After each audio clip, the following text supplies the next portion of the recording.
Hello students, मैं हूं प्रदीप पटेल और आज के इस वीडियो में हम जो डिस्कस करने वाले हैं वो बहुत ही इम्पोर्टेंट है।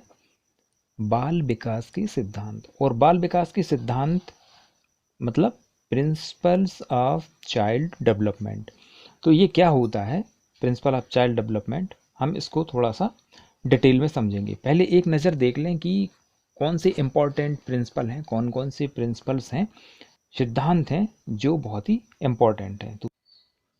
तो पहला है सामान्य प्रतिमान का सिद्धांत, और दूसरा है सामान्य से विशिष्ट क्रियाओं का सिद्धांत, तीसरा है सतत विकास का सिद्धांत, चौथा है परस्पर संबंध का सिद्धांत, और पांचवा है शरीर के विभिन्न अंगों के विकास की गति में भिन्नता का सिद्धांत, और छठवां है व्यक्तिगत भिन्नता का सिद्धांत, सातवां है विकास की दिशा का सिद्धांत, आठवां है भिन्नता का सिद्धांत, और नौवां है एकीकरण का सिद्धांत। हेलो, तो पहला सिद्धांत जो है वो है समान प्रतिमान का सिद्धांत, यानी प्रिंसिपल ऑफ यूनिफॉर्म पैटर्न। तो आप यहाँ पे देखेंगे वर्ड ही लिखा है समान, और प्रतिमान मीन्स पैटर्न। जब किसी चीज में एक खास तरह का पैटर्न पाया जाता है, एक खास तरह का एक सीक्वेंस पाया जाता है, तब हम उसको कहते हैं सामान्य प्रतिमान का सिद्धांत। ठीक है, हम एक एग्जाम्पल ले सकते हैं कि सारे जो बच्चे होते हैं ह्यूमंस के, ध्यान रखना मानव बच्चे, उनके दांत जो हैं वो ऐसा कभी नहीं होगा कि उनके 12-15 साल में निकले। वो 6 महीने 7 महीने में निकलेंगे ही। उसके बाद में पहले आगे की दांत निकलेंगी, फिर बगल के, और लास्ट में उनकी दाढ़ निकलेंगी। तो यह एक खास पैटर्न पाया जाता है सारे के सारे ह्यूमन चाइल्ड्स में। इसी तरीके से जब एक बच्चा लैंग्वेज को सीखता है, उसका विकास होता है, लैंग्वेज डेवलपमेंट होता है, तो उसमें आप देखेंगे कि पहले बच्चा कुछ ध्वनियों को बोलेगा, माँ बोलेगा, फिर वो धीरे धीरे आ ऊ ए इस तरीके के वर्ड यूज करेगा, फिर वो माँ आ, मम पानी को मम, इस तरीके से छोटे छोटे वर्ड यूज करेगा। यानी पहले सिर्फ में साउंड यानी कि शब्दों का उच्चारण से पहले वो ध्वनि करना सीखता है, फिर उसके बाद में शब्द, और शब्द के बाद में फिर वह वाक्य बोलने लगेगा। तो यह पैटर्न पाया जाता है। ऐसा आपको कभी भी कोई बालक नहीं मिलेगा जो पहले शब्दों के बोले और बाद में ध्वनि करे, या पहले वाक्यों को बोलने लगे, सीख जाए, पैदा हो और वो सीधे वाक्य बोलने लगे और बाद में फिर वो शब्दों का सीखे। तो इस तरीके से आप समझ गए होंगे, एक पैटर्न जो है वो पाया जाता है। और अब हम बात करेंगे सेकंड नंबर के प्रिंसिपल्स की बात करेंगे। यह सामान्य से विशिष्ट क्रियाओं का सिद्धांत, principle of general to specific responses. देखिए वहां पर था यूनिफॉर्म पैटर्न और यहां पर है general to specific responses. Responses means है जो हम क्रियाएं करते हैं, जो एक्टिविटीज करते हैं, उनको कहते हैं रिस्पॉन्सेस। तो बालक की सबसे बड़ी बात यह होती है कि जब उसका डेवलपमेंट होता है तो पहले वो कॉम्प्लिकेटेड चीजें नहीं सीखता, बिल्कुल सिंपल चीजें सीखेगा। जैसे उसके सामने कोई खिलौना लटका हुआ है तो पूरा का पूरा झुकेगा, उसका सिर भी, हाथ भी, और पूरा उसका बॉडी भी। एक और एग्जाम्पल है, अगर मान लीजिए आप किसी छोटा बच्चा जो कि एक पालने में लेटा है और आप उसके बगल से जाएंगे तो वो आंखों को घुमा करके नहीं देखेगा, बल्कि करवट लेगा, पूरी बॉडी को मूव करेगा। पूरी बॉडी को मूव करना एक सबसे सिंपल क्रिया है, एक जनरल क्रिया है। उसके बाद उसको तो आप देखेंगे उसमें से स्पेसिफिकेशन कैसे आता है। जैसा वो थोड़ा सा और बड़ा होगा, एक आध माह बाद या 2 माह बाद, आप देखेंगे कि आप उसके पास से गुजरेंगे तो वो अपना सिर घुमा के देखेगा, पूरे बॉडी को मूव नहीं करेगा, मतलब करवट नहीं लेगा, बल्कि अपने सिर्फ सिर को घुमाएगा और आपको देखेगा। तो आप देखेंगे पहले बॉडी थी, अब सिर हो गया। अब और भी इसमें स्पेसिफिकेशन आएगा किस तरीके से। कुछ समय बाद आप देखेंगे 15 दिन या 1 महीने बाद जाएंगे तो वो ना सिर घुमाएगा ना बॉडी को घुमाएगा, सिर्फ अपने आंखों की पुतलियों को तिरछा करके आपको देख लेगा कि मेरे बगल से कौन निकला है। तो सबसे पहले उसने एक सिंपल क्रिया की, पूरे बॉडी की, उसके बाद सिर की, और उसके बाद आंखों की। तो इस तरीके से आप देख लेंगे, इस चीज को समझ गए होंगे कि किस तरीके से जनरल टू स्पेसिफिक रिस्पॉन्सेस का यह सिद्धांत लागू होता है। और अब हम बात करेंगे थर्ड रूल की, प्रिंसिपल की, सतत विकास का सिद्धांत यानी प्रिंसिपल ऑफ कंटिन्यूअस डेवलपमेंट। तो ये कंटिन्यूअस डेवलपमेंट होता है, आपको बड़ी से क्लियर हो गया कि जो हमारा विकास है वो कभी रुकता नहीं है, स्टॉप नहीं होगा। जैसे आप देखेंगे कि नदी का पानी बहता है, बरसात में बहेगा, ठंड में बहेगा, लेकिन गर्मियों में पानी रुक जाता है, उसकी धाराएं, जल धाराएं खत्म हो जाती हैं और वह बड़े बड़े जो पोखर्स होते हैं उन तक सिमटकर पानी रह जाता है। तो इसको बोलेंगे रुकना। लेकिन जैसे गंगा नदी है या फिर यमुना नदी है, इनका पानी कंटिन्यू बहता है, गर्मियों में, बरसात में और ठंड में ज़्यादा हो जाएगा, कम हो जाएगा, लेकिन बिल्कुल कंटिन्यू बहता है। इसको बोलते हैं हम हिंदी में सतत या कंटिन्यूअस। ठीक है, तो हमारा जो विकास है वो बिल्कुल वैसे ही होता है। हम माँ के गर्भ में जब होते हैं तब भी हमारा डेवलपमेंट होता है और मरते समय तक लगातार होता रहता है, कभी भी रुकता नहीं है। आप देखेंगे हमारे दांत अचानक से आ जाते, जैसे कोई छोटा सा बच्चा है और 8-9 महीने में उसके दांत आ जाते हैं, तो आपको तो अचानक से दांत दिखेगा, तो आप कहेंगे अरे इसके तो दांत निकल आए। तो इसका मतलब ये नहीं कि उसके दांत जब बाहर आए तभी विकास हुआ, उसके पहले उसका विकास यानी डेवलपमेंट रुका हुआ था, ऐसा बिल्कुल भी नहीं है। एक्चुअली में जब बच्चा माँ के गर्भ में था, उसके माँ के गर्भ में बच्चे ने आकार भी नहीं लिया था, यानी उसका सिर, हाथ, पैर, बॉडी के जो पार्ट्स हैं वो बने नहीं थे, सेपरेट नहीं बने थे, अलग अलग उनमें आकृतियां नहीं आई थी, तब भी दांत का एक छोटा सा हिस्सा उसमें बन चुका था, बस उसका डेवलपमेंट बहुत स्लो था। तो इस तरीके से आप समझ जाएंगे कि सारी चीजें जो हैं वो रुकती नहीं है, उनका विकास कभी धीमा रहेगा और कभी तेज, वो अपनी चरम अवस्था तक, एक बात ध्यान रखना कि वो चरम अवस्था तक उसका विकास चलता रहता है। क्लियर? अब हम बात करेंगे 4th नंबर के प्रिंसिपल की, और इस सिद्धांत को कहते हैं हम परस्पर संबंध का सिद्धांत। यह सिद्धांत बहुत ही इंपॉर्टेंट है, आप अपने लाइफ में भी इसको यूज कर सकते हैं, और जब आप एक अच्छे टीचर बनेंगे तो आपको इस बात का ध्यान रखना होगा। परस्पर संबंध का सिद्धांत, प्रिंसिपल ऑफ कोरिलेशन। यह सिद्धांत यह कहता है कि हमारे सारे डेवलपमेंट एक दूसरे पर निर्भर रहते हैं। तो यहाँ पे सारे डेवलपमेंट कौन कौन से हैं? देखिए, एक होता है जैसे आपका मेंटल डेवलपमेंट, मानसिक विकास, फिर होता है आपका फिजिकल डेवलपमेंट, शारीरिक विकास, एक होता है आपका मोटर डेवलपमेंट, मसल, मांसपेशियों का विकास, फिर होता है आपका इमोशनल डेवलपमेंट, आप किस तरीके से अपनी संवेदनाओं को नियंत्रित रखते हैं, उनका विकास, और फिर इसी तरीके से आपका लैंग्वेज का डेवलपमेंट भी होता है, बुद्धि का डेवलपमेंट भी होता है, तर्क का डेवलपमेंट होता है, अंडरस्टैंडिंग का डेवलपमेंट होता है, ये सारे के सारे, सोशलाइजेशन भी एक डेवलपमेंट है।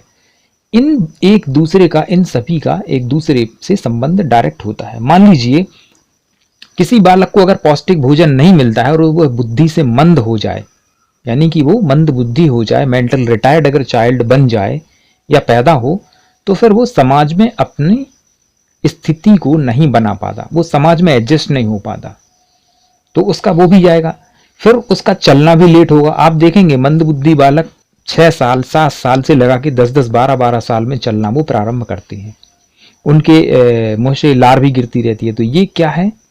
एक डेवलपमेंट के कारण दूसरे जो डेवलपमेंट है वो भी रुक जाते हैं।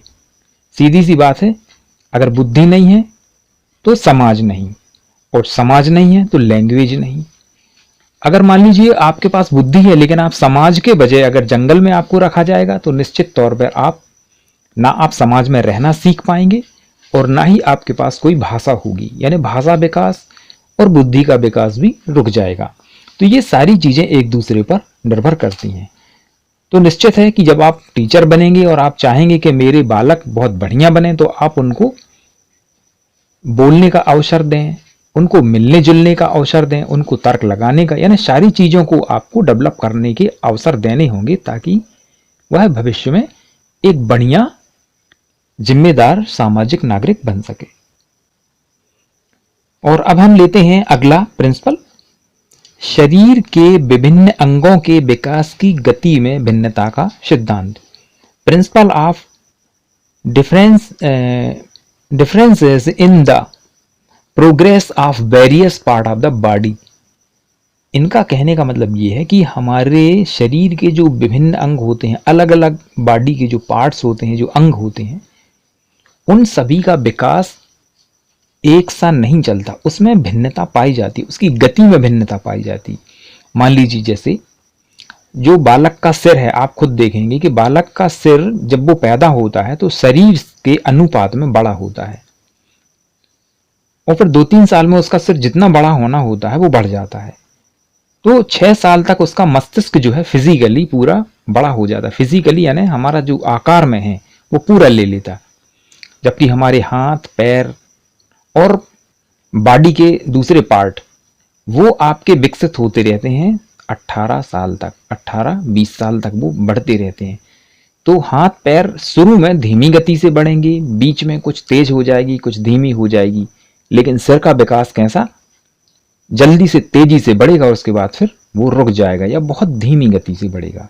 तो हर शरीर का अंग एक साथ और एक सी तीव्रता से नहीं विकसित होता है, उसकी गति कभी धीमी और कभी तेज रहती है। एक साथ सारे शरीर के पार्ट नहीं चलते, कभी कोई पार्ट डेवलप होगा, कभी कोई पार्ट डेवलप होगा। जैसे हार्ट की बात करें तो हार्ट जन्म के समय भी पूरा डेवलप हो जाता है। तो इस तरीके से आप समझ गए होंगे कि सारे पार्ट्स एक जैसे नहीं और एक ही गति से नहीं डेवलप होते। अब हम लेंगे एक और प्रिंसिपल है, विकास की दिशा का सिद्धांत, principle of direction of development.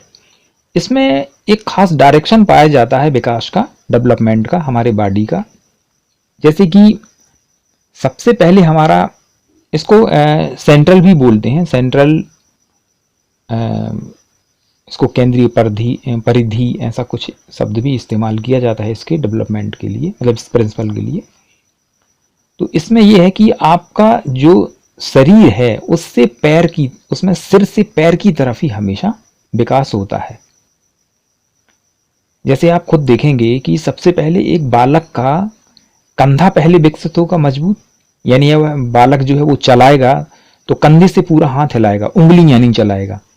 छोटे बालक की उंगलियां नहीं चल पाती हैं क्योंकि उनका विकास नहीं होता है, वो कंधे से पूरा हाथ हिलाएगा।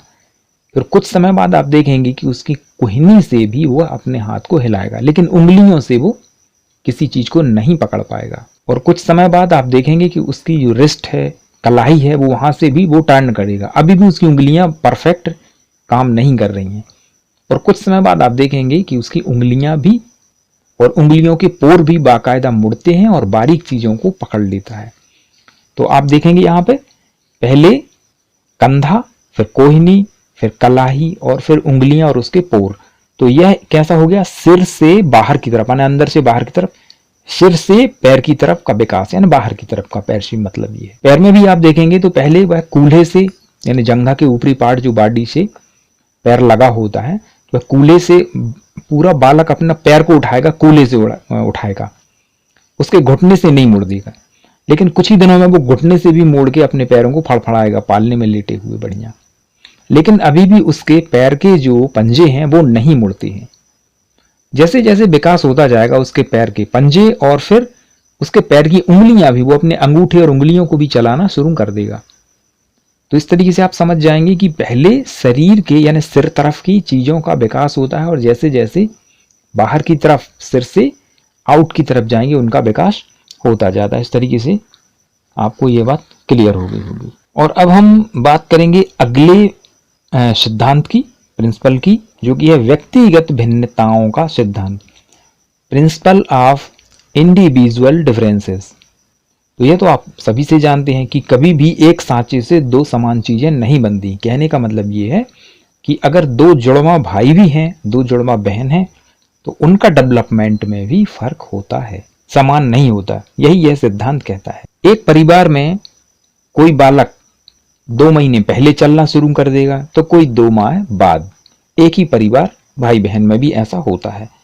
हर व्यक्ति का विकास का पैटर्न सेम रहेगा और सामान्य से विशिष्ट क्रियाएं, सतत विकास का नियम, ये सारे फॉलो करेगा और दिशा भी, विकास की दिशा का सिद्धांत भी फॉलो करेगा। लेकिन सभी इंडिविजुअल्स जो हैं उनके विकास रहेंगे। कोई बालक जल्दी बोलना शुरू करेगा, उसकी भाषा पे अच्छी पकड़ रहेगी। और वही परिवार का या कोई दूसरा भी बालक जो है वो सेम जरूरी नहीं कि उसी समय बोले, थोड़ा आगे पीछे भी रहेगा। यानी हर व्यक्ति का अपना अलग विकास होता है।